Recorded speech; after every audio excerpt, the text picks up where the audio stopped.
Well, welcome everyone to Steve Savant's Money, the name of the game.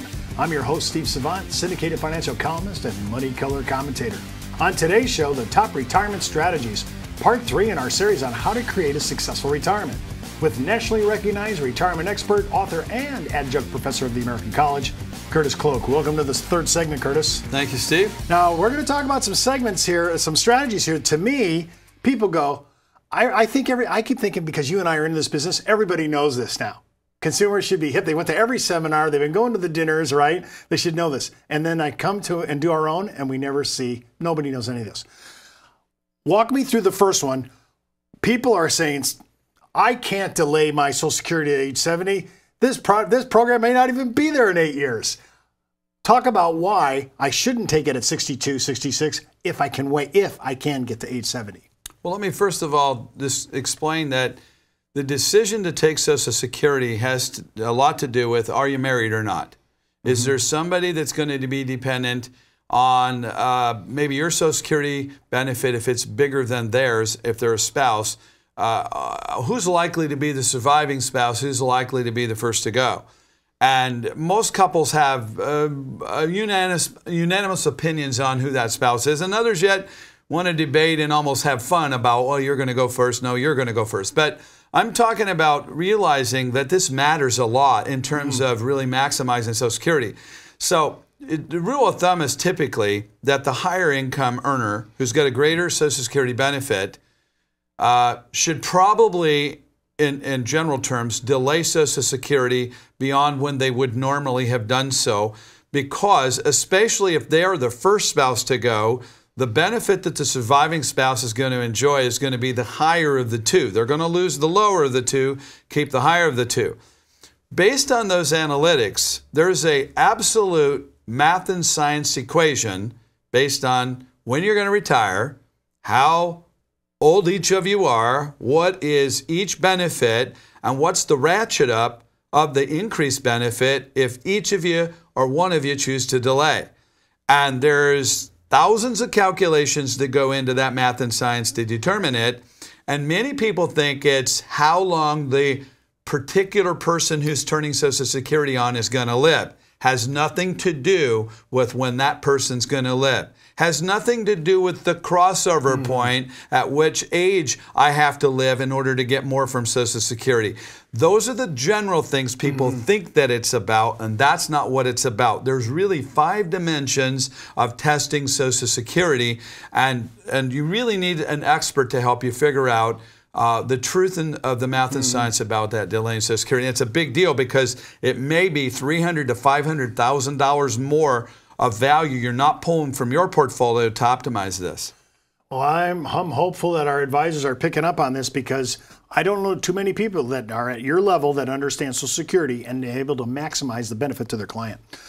We're trying to build, but you know, before I get there, I say, well, okay, I agree with you, Curtis. I'm going to wait till 70. But how do I get there? What kind of bridge? How can you get me from 62 to age 70? Yeah, so a reason why people have a hard time emotionally taking a delay in Social Security, especially if they're retiring and now we're forcing a delay. Maybe we're delaying past 65 and I don't have group health insurance with a spouse, so I've got to turn on Medicare Part B, and now I got my Part B premium billing coming, and I have no way to offset that because I'm delaying Social Security, so I got to write a check. And these are things that cause people to say, I'm going to just turn it on. And then they justify turning it on. Well, I don't know if Social Security is going to be there. All these things come up. Those are all not good reasons to emotionally make a decision. What really happens for those people that are retiring and still delaying, even if they've got to write a check for Part B, where the math and science says the delay is the right answer, now what we have to do is figure out how to create a bridge of income. And those dollars are generally going to come from either part-time work or some draw of a resource or an asset that we've created prior to retirement. And the emotional hurdle and hardship in our mind is, well, I'm cannibalizing my own dollars I could be getting from Social Security early, and it becomes painful because we see and feel that impact of depleting our own money in order to perceptibly get a greater outcome of income, you know, 4 years down the road, when in reality, if one spouse lives to 95, we don't understand that not only do we catch up that capital that we spend in that bridge, but we end up with $300,000 or $400,000 more. And so only a program in math and science and good practitioners can help you sort that out. But don't just in your own devices stop asking the question mathematically, because you got to use some of your own capital to get there. But that's creating an income bridge using your resources. And there's a number of ways to do that, by the way, that was very, very efficient. Roth conversions. Now, I have a lot of people, we have qualified plans. Some of us may still be working. Maybe we didn't retire yet. But we're pretty sold on waiting till at least age 70. We're, you know, it's Social Security. Let the market play with our qualified monies a little longer. But I'm going to have a tax bill that I'm building up here. It could be huge. Yep. I've heard that conversions to Roth could be a way to mitigate some of that. Can I do it tax efficiently, though? Yes. So even if clients do not have any Roth IRAs at all, now this is not going to be working for every client out there. If you're a client that A, has a big pension and you've got to turn it on at retirement, this what we call bracket bumping Roth conversion idea before 70 and a half might not necessarily ever work for you. And or if it's absolutely right for you to turn on Social Security, you know, a good stream prior to 70 and a half, that may trump your ability to actually take advantage of this Roth conversion prior to 70 and a half strategy that we're going to talk about. But assuming you're a client that doesn't have a big pension, and it does make sense for you to delay Social Security, and thirdly, you are having to build a income bridge with some resource of your own asset base in order to get there. There are ways of creating that income bridge whereby we don't use very much of your income tax capacity. In other words, we can create a very tax efficient way of building that bridge. Assuming that we're able to do that and we're delaying Social Security, there's an opportunity for us to take a look at those years prior to 70 and a half, but after retirement, when we're building that bridge, that we could have a big capacity of the bracket you would have normally been in before the efficiencies of tax with this strategy that would be wasted at that low bracket had we not converted Roth IRAs during that period. And we're seeing situations where clients can do, you know, from $20,000 to $50,000 a year of Roth conversions. I mean, you're talking serious dollars over a 5-year period of time. And what the advantage of that is when you get to 70 and a half, there's something called required minimum distributions of your pre-tax dollars. Well, if you can move $250,000 over to pre-tax or to tax-free with zero additional taxes as you would have used in the prior strategy, you've just lowered your required minimum distributions and taken back tax control, not for just 5 years, but for the rest of your life. This is a more advanced concept, but those that it fits, it's amazingly powerful. Yeah, that's part of what you were talking about, controlling some of your IRMDs up there.